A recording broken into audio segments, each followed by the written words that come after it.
Идва автобус. Готови сме. Истанбул озове, после Китай.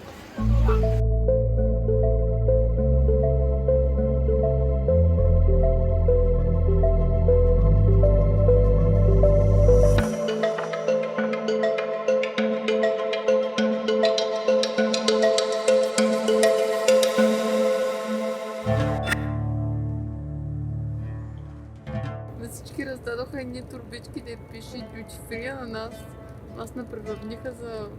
Усетиха, че сме по-загубени и нищо няма да си купуваме duty free, не оставиха да чакаме в автобуса. И всички хукнаха набързо към duty free магазина да пазарят на границата и сега стоим и ги чакаме. След още няколко спирки и часове по-късно най-големият град в Европа, 16-милионният Истанбул, ни посрещна.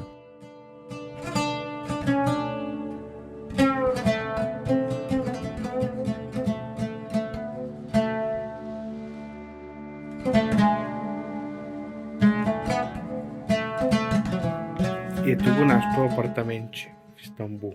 Да. Една котка спеше долу и ми направиха забележка да ни я галя да спи. Жупа ала. Така ли ти казаха? Виж, котките са по-на почет тук, отколкото ти Да. се отнасяш към тях. Да. Много симпатично апартаментче. Има чар в него. Може да снимаш. Точно отсреща са бъглавичките. Точно отсреща.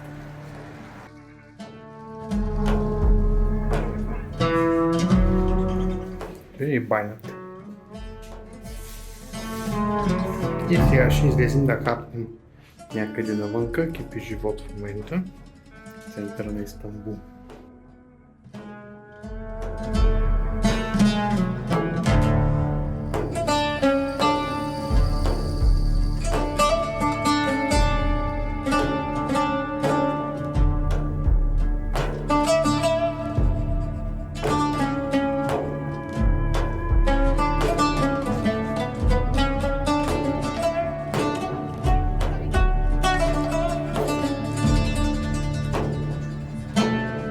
Толкова беше вкусно всичко, че забравихме да снимаме, да не се натъпчем и изядем всичко.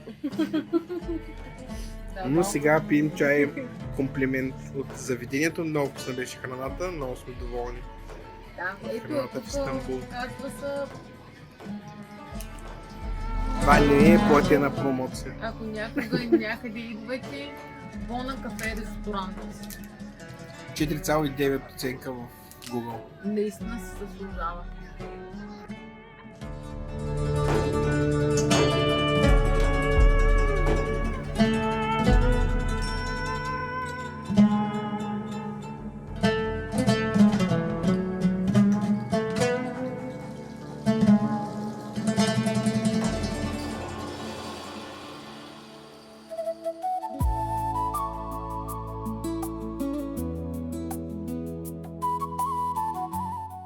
Много съм доволна. Най-накрая в котешко кафе. До тук всичките са такива.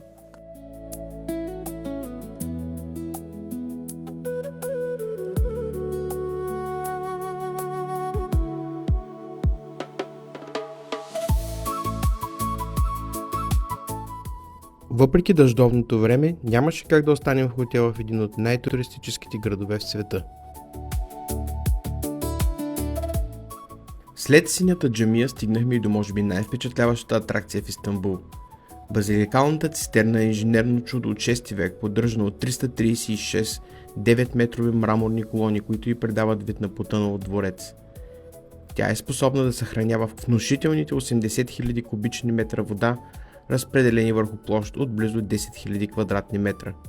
Зашеметяващото е, че този воден храм е издигнат само за няколко месеца, като повечето от колоните са всъщност рециклирани шедьоври, докарани от развалините на антични езически храмове.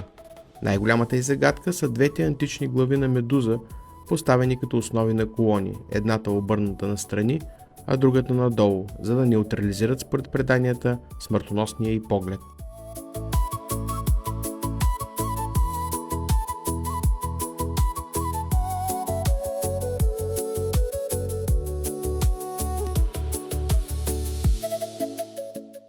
Нашата разходка през дъждовния Истанбул продължи към най-посещаваната забележителност в света. Знаете ли, че през портите на Капала Чарши минават между 250 и 400 хиляди души всеки божи ден? Построен по заповед на Мехмед Завоевателя, малко след превземането на Константинопол, днес тук се крият 61 улици и над 4000 магазинчета. Твърди се, че количеството злато, което се съхранява и търгува тук всеки ден, е способно да повлияе на световните пазари. Пътят ни продължи към моста Галата, където между виковете на чайките и десетките рибари, наредени един до друг, лесно можеш да усетиш истинския дух на града. Долното ниво е пълно с ресторанти, откъдето можеш да гледаш преминаващите кораби, докато похапваш. Това е мястото, където старият Истанбул се среща с модерната част на града.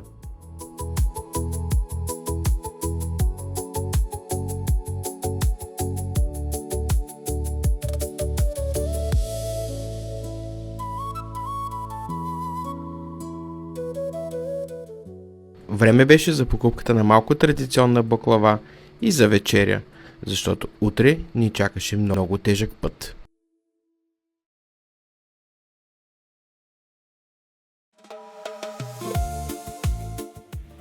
Едно черно куче идва за нас. За нас. Взимай го за Китай, ще го хареса.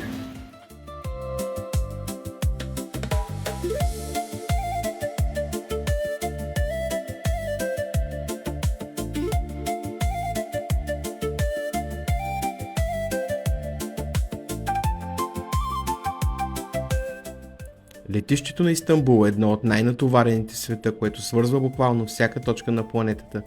Тук разстоянията се измерват в километри. Ако имате полет от там, е добре да отидете поне 3 часа по-рано.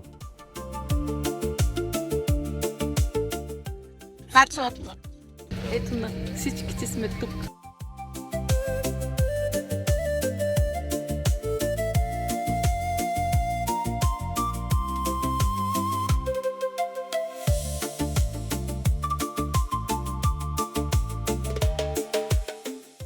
Bye-bye!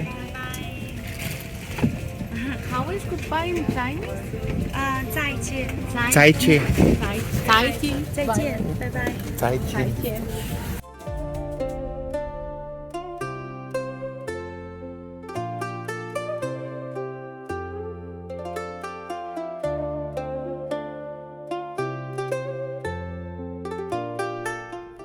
След изморителния полет до Чънду нямаше време за почивка, защото искахме да видим пандите, които са активни преди 10 часа сутринта. Това не е просто туристическа атракция, а най-големият в света център за изследване и развъждане на панди. Основната им мисия е да спасят вида от изчезване, като отглеждат панди в условия максимално близки до дивата природа и ги подготвят за живота в планините. Въпреки че са започнали само с 6 спасени панди през 80-те години, днес, благодарение на работата им, гигантската панда вече официално не се води за страшен вид, което е огромен успех за световната екология. И въпреки че те безспорно са много симпатични, тези, които наистина спечелиха сърцата ни, са техните събратя, червените панди.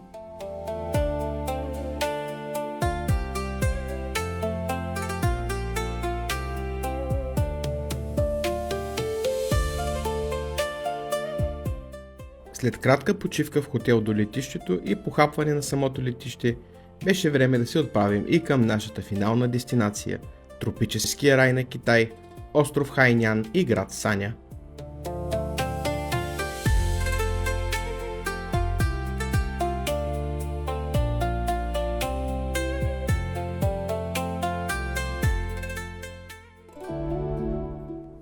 След като резервацията, за която ми бяха потвърдили предварително, се оказа, че не съществува в тяхната система, след известни перипетии и търсене на алтернативно настаняване рано на следващия ден, в крайна сметка ситуацията се разреши по възможно най-добрия за нас начин и останахме в мечтания от нас хотел Grand Metro Park Villa Resort, в собствена вила с частен басейн и безплатна втора спалня на невероятната цена от около 120 евро на вечер.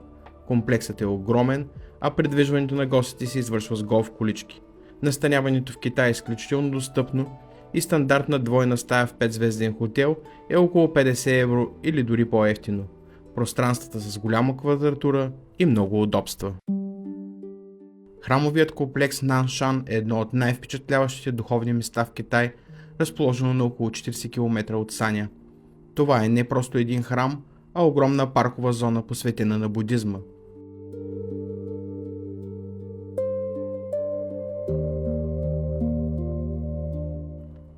Статуята на богинята на милосърдието Гуанин е висока 108 метра. За сравнение, тя е по-висока от статуята на свободата в Ню Йорк. На китайски името й означава тази, която чува плача на света, а статуята има 3 лица, гледащи в различни посоки. Всяко от 3 лица на статуята държи различен предмет: книга, символ на мъдростта, броеница, символ на духовността, и лотос, символ на чистотата. Тя е построена върху изкуствен остров, до който се стига по дълъг мост. Гледката, докато вървиш към нея, е изключително величествена.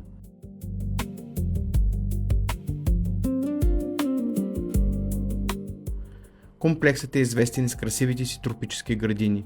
Тук всичко е направено така, че да усещаш спокойствие, от тихата музика по пътеките до поддържаните езера с лотоси.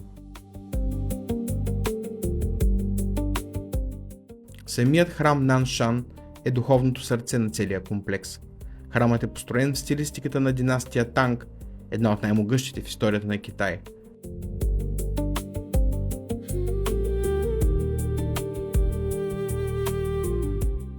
Китайците казват: да имаш късмет голям колкото източно море и живот дълъг колкото планината Наншан. Затова много хора идват тук, за да се молят за здраве и дълъг живот на своите близки. И въпреки, че самият храм и статуята на богинята несъмнено са впечатляващи, в мое любимо място се превърна едно малко паркче в началото на територията, което изглеждаше така, сякаш е излязло от буддийските легенди.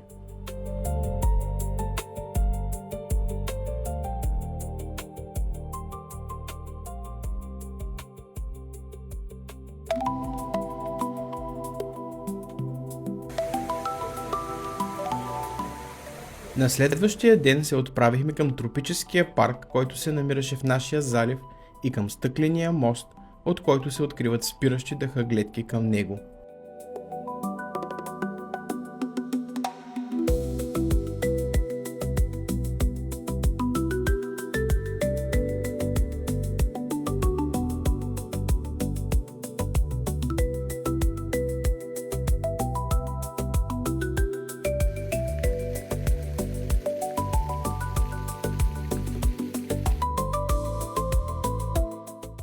След още няколко разнообразни атракции и обяд на върха на планината, продължихме към въжения мост над джунглата.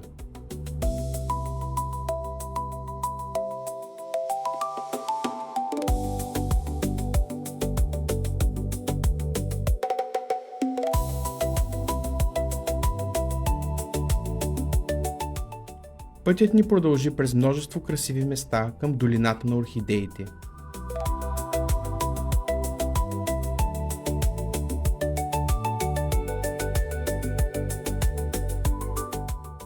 Долината е организирана като пътека, която минава покрай малки езерца с камъни, дървени мостчета и водопади.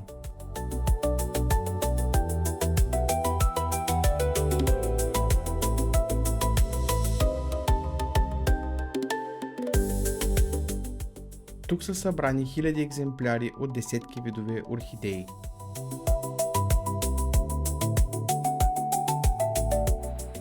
Концепцията за къпане в морето изглежда изключително чужда на китайците. То може да се случва само в оградени за целта места и то при благоприятни условия. Причината, поради която те идват на брега, е да се снимат. Както и другите развити азиатски страни, китайците са луди по имиджа си в социалните медии. Вечерта се отправихме към центъра на града за вечеря. Там обаче ни очакваше изненада. Ако трябва да избера само едно нещо, което ние българите да вземем от китайците, то бих избрал тяхната впечатляваща способност да бъдат заедно и да се забавляват непринудено на публични места.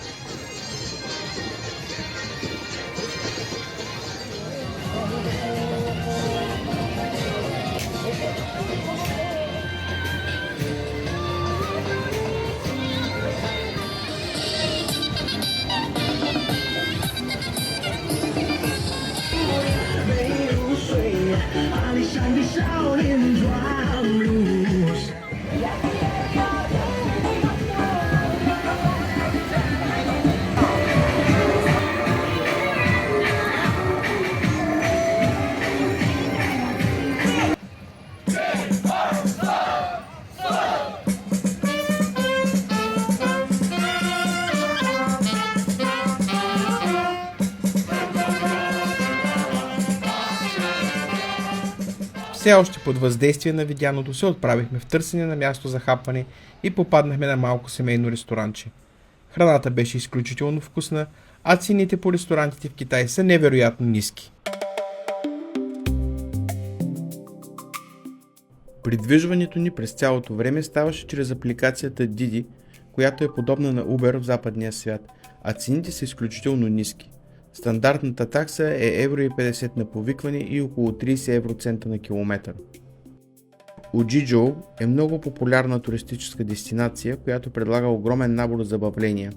Част от нещата, които се предлагат, са разходка с хеликоптер, скално катерене, парасейлинг, флайборд, гмуркане и шнорхелинг, джетски, моторни лодки, всякакви надуваеми съоръжения, ветроходство, парасейлинг, риболов и какво ли още не.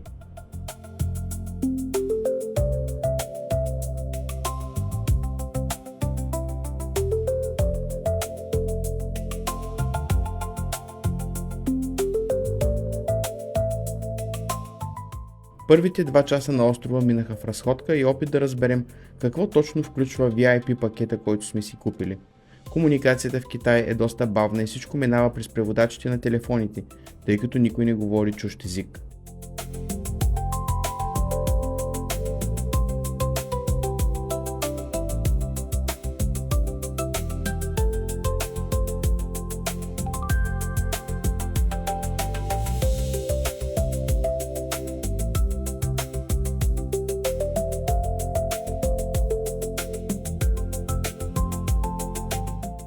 В крайна сметка успяхме да се насладим на някои от предложенията и да се качим на панорамното туристическо влакче.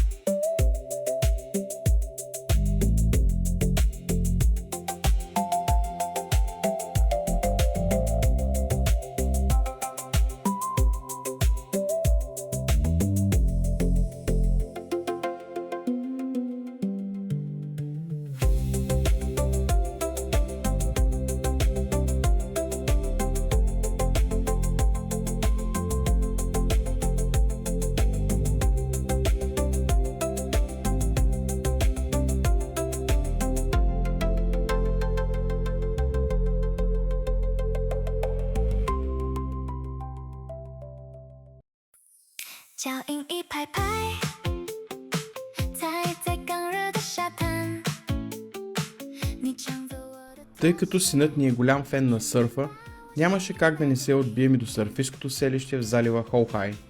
Атмосферата тук е много различна от град Саня, а плажът е много приятен, но вълните бяха съвсем малки и момчето ни избра да наемем електрически сърф.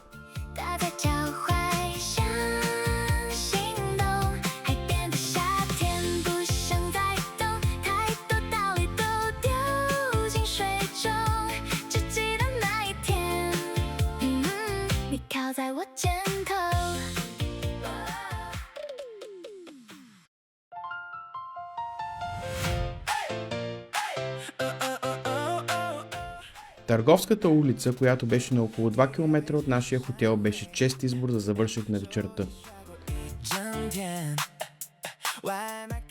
Тук можеш да усетиш много от съвременния дух на Азия.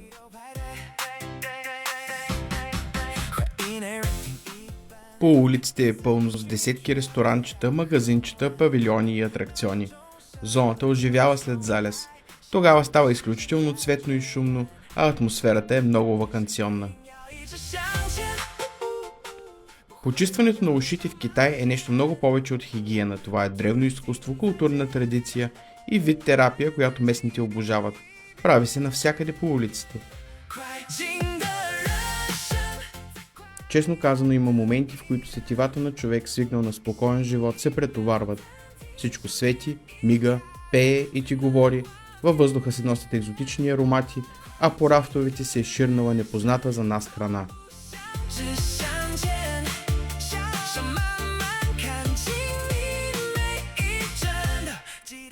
Това е дуриан, който често е наричан кралят на плодовете, но е световно известен с това, че мирише неприятно и мнозина го наричат най-гадният плод на света.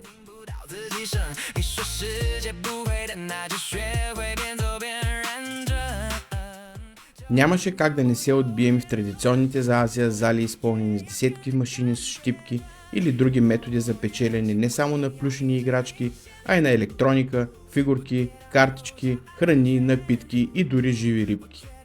Едно решение за малък разход се превърна в огромна печалба, която не можеш да обмениш за пари, и прекарахме повече от час, измъквайки от машинките всевъзможни неща.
Лифтът към острова на маймуните е една от най-запомнящите се части от пътуването в района на Линшуй.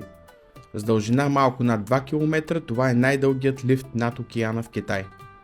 Под краката ти се простира селище от плаващи къщи, салове и рибни ферми, които решихме да посетим по-късно през деня.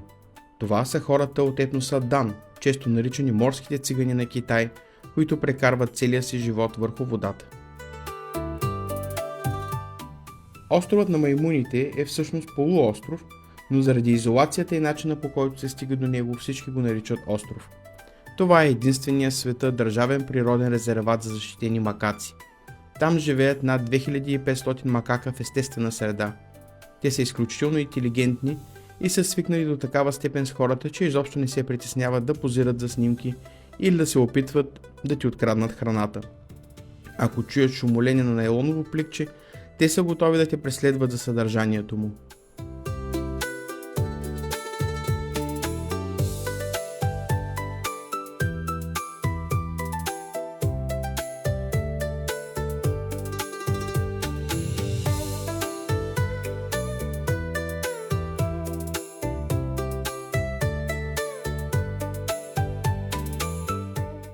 След кратка разходка до близкия залив Дай-Дай се отправихме обратно към сушата с ферибот за обяд.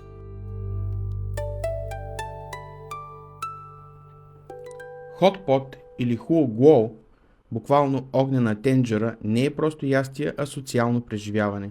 В средата на масата има вграден котлон с тенджера, пълна с ароматна основа, която поръчваш по желание. Тенджерата може да бъде разделена и на две с различни бульони. Клиентите поръчват сурови съставки, тънко нарязано месо, морски дарове, гъби, зеленчуци, тофуи, нудли и сами ги потабят в кипящата течност. Отделно в ресторантите има огромна станция за сосове, като всеки сам забърква своя, в който потапя вече сварената храна. Време беше да посетим и самото селище от плаващи къщи в залива Синцун, което е едно от най-автентичните места, които можете да посетите. Това не е просто туристическа атракция, а истински град върху водата. Това са така наречените морски номади на Китай. Те имат уникална култура и история, датираща от стотици години. Традиционно тези хора са прекарвали целия си живот на лодките си, раждали са се, женили са се и са умирали там без да стъпат на сушата. Днес те са по-отседнали, но все още предпочитат своите плаващи домове. Селището се състои от стотици дървени къщи, изградени върху понтони и плаващи платформи. Между тях има истински улици от водни канали, по които постоянно се движат малки моторни лодки. Под всяка къща или около нея има мрежи потопени във водата. Това са техните ферми за риба, скариди, раци и перлени миди. Всъщност това е основният им поминък.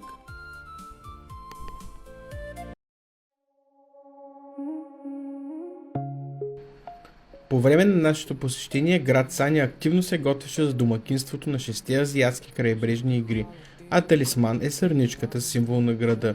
Защо? Ще разберете малко по-късно. Остров Феникс е изкуствено създаден остров, подобно на тези в Дубай. Свързан е с сушата чрез мост, дълъг 395 метра, а 5-те основни сгради имат елипсовидна форма, която символизира пламъците на Феникса. След това се разходихме в близкия мол.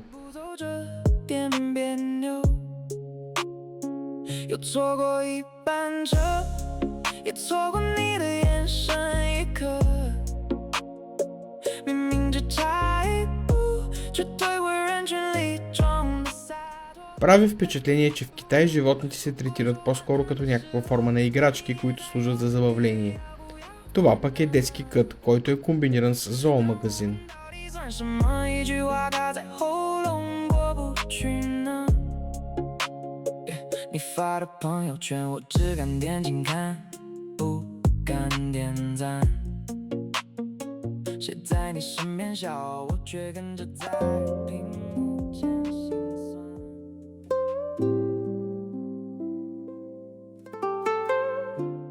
С залеза дойде време и за разходка в парк Лухуито.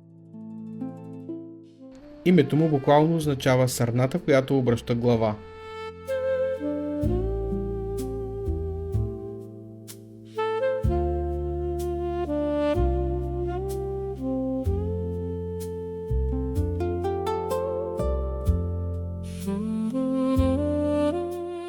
На върха на хълма има величествена 12-метрова статуя. Това е най-високата точка на парка и символ на град Саня.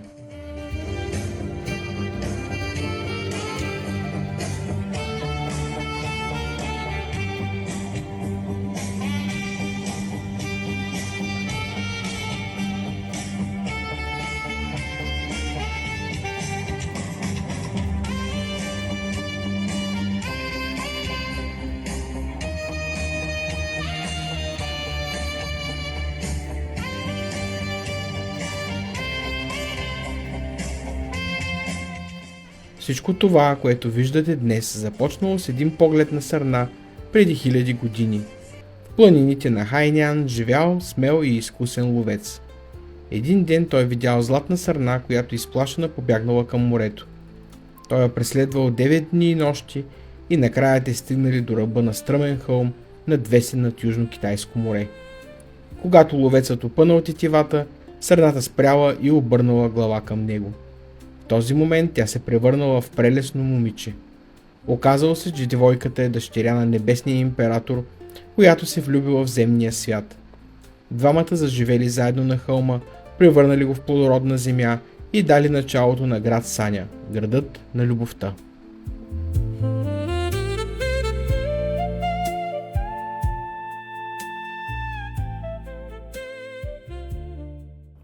На следващия ден се отправихме към залива Хайтанг, известен като най-луксозната и скъпа част от курорта. Там се намира и най-големият безмитен търговски център в света. Комплексът обхваща около 120 000 квадратни метра. Амбицията на Китай за остров Хайнян е мащабна и стратегическа. Целта е да го превърнат в най-голямата зона за свободна търговия в света, която да съперничи на Хонг-Конг, Сингапур и Дубай.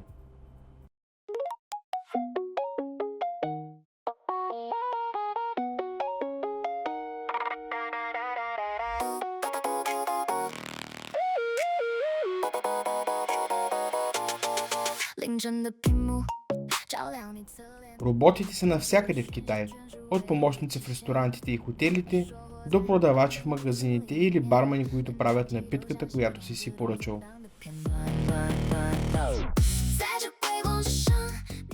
Това пък е станция за външни зарядни, от които можеш да си наемеш батерия и да я оставиш в някоя от множеството други станции. Всички плащания в Китай се извършват чрез апликации на телефона, практически елиминирайки кешовите и картовите разплащания.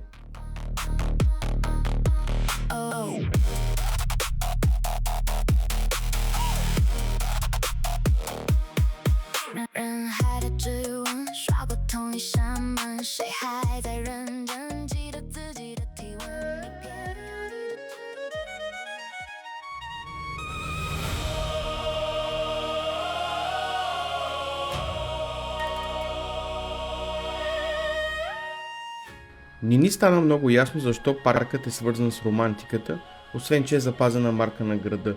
Самото място беше пълен мишмаш от опции за забавление и разнородна атмосфера.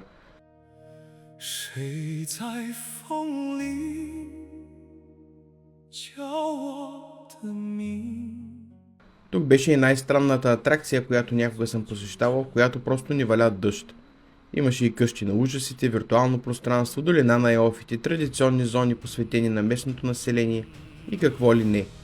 Но истинската причина, поради която трябва да посетите това място, е невероятното шоу, което е истинско технологично чудо, проектирано така, че да те остави с отворена уста.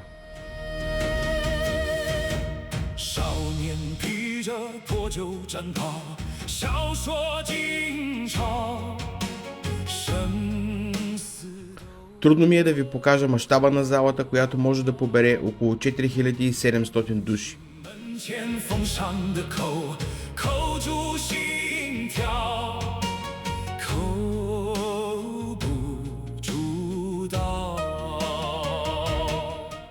Един от най-впечатляващите моменти е когато цялата лява и дясна половина от залата буквално се разделят, за да направят път на актьори или масивни декори, които изплуват от земята.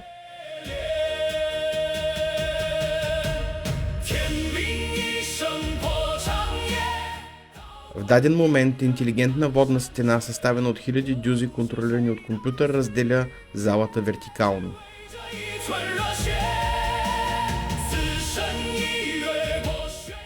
Шоуто не е само визуално. В залата са инсталирани системи, които включват мощни вентилатори, за да обсипят цялата аудитория с венчелищчета. В частта, посветена на легендите и природните бедствия, на сцената се излива огромно количество истинска вода. Използват се специални помпи, които изхвърлят тонове вода в секунда, създавайки истински водопад на сцената. А акробатите не просто танцуват, а летят над публиката на десетки метри височина. Таванът е сложна мрежа от релси, лебедки и компютърно управлявани механизми, които позволяват на обектите да се движат по X, Y и Z осите. От тавана се спуска огромна прозрачна мембрана, която увисва точно над главите на хората. В него плуват акробатки, облечени като русалки. Шоуто вътре е проектирано от Soncheng Performance, компания, чийто основател е обсебен от идеята да победи Лас Вегас по мащаб. В финала целият пот на сцената се разтваря, за да се появи огромен басейн, в който карат джет и флайборд.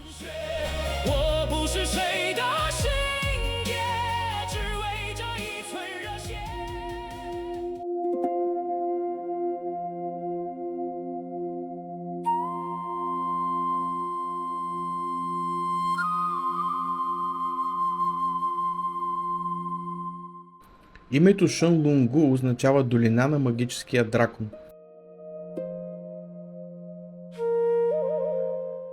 Паркът е проектиран така, че басейните са разположени терасовидно сред гъста тропическа растителност.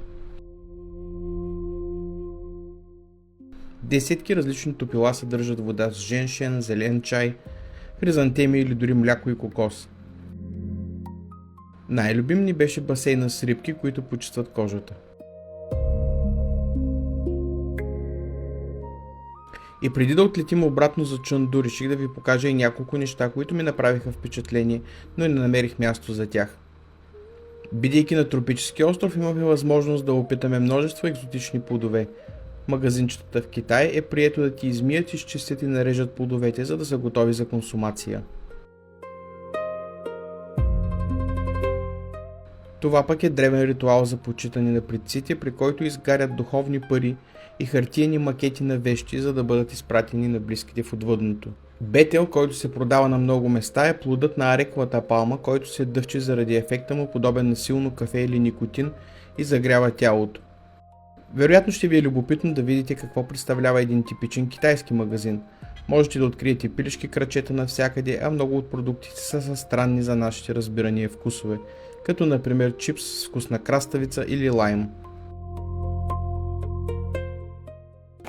Лей с краставица.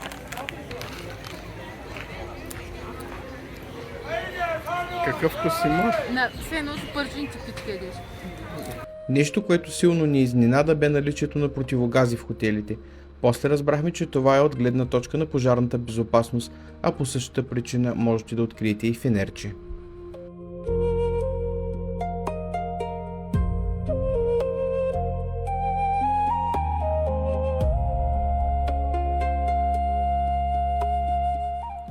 На връщане отново имахме дълъг престой в града на пандите Чанду, което ни даде възможност да разгледаме още няколко забележителности преди да си тръгнем от Китай.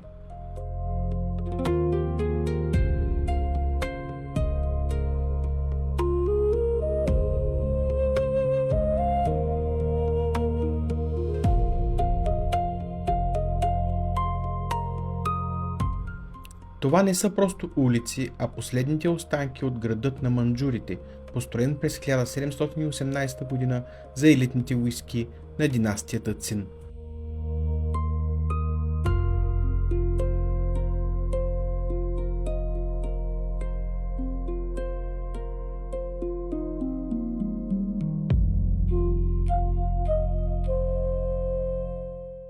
Тук можете да откриете традиционни чайни, калиграфия и стара архитектура, която се среща с бутикови кафенета, западни брандове, в китайски къщи и арт-галерии.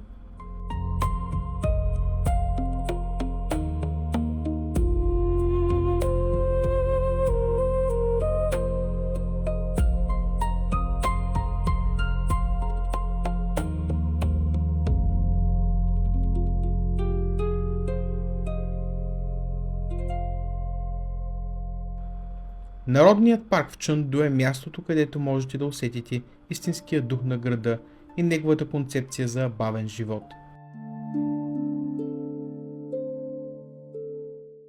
Това е социален център, където хората прекарват часове в пиене на жасминов чай, игра на китайски шах и разговори.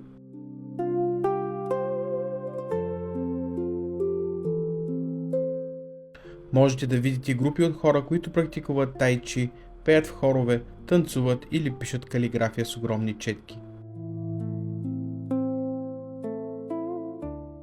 Това е пазара за бракове. Роднините разлепят листи, които представляват профилите на техните деца.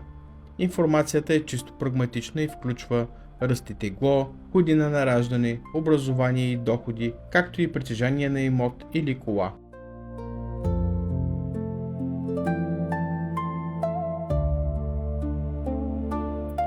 След парка се насочихме към най-голямата сграда в света. New Century Global Center е с разгъната площ от близо 2 квадратни километра или около 245 футболни игрища.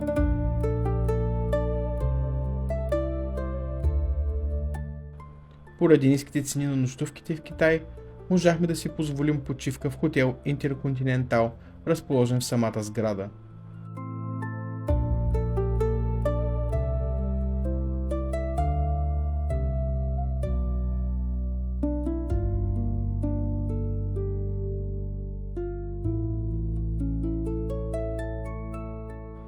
В средата на сградата има огромен воден парк, който за съжаление беше в ремонт.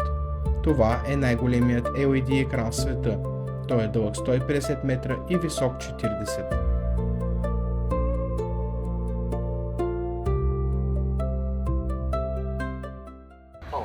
打开所有座椅通风跟按摩。 Това се почна да му говорим. 全部搞定。 Почна да ми прави масаж. 现在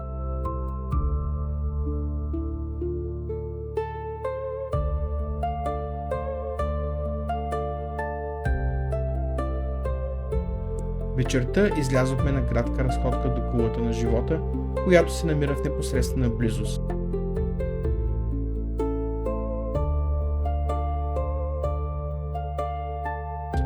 Инсталацията се състои от 6 гигантски стълба, които достигат до 39 метра височина.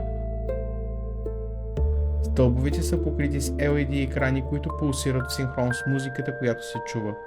В основата им има сензори и когато хората се движат около тях, светлините и интензитетът на водните струи се променят.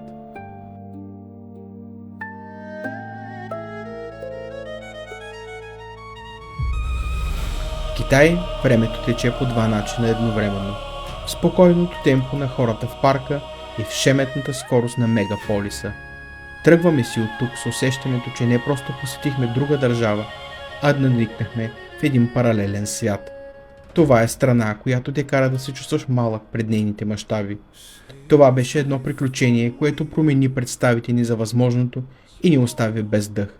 Това беше нашето пътуване до поднебесната империя. 做纠缠。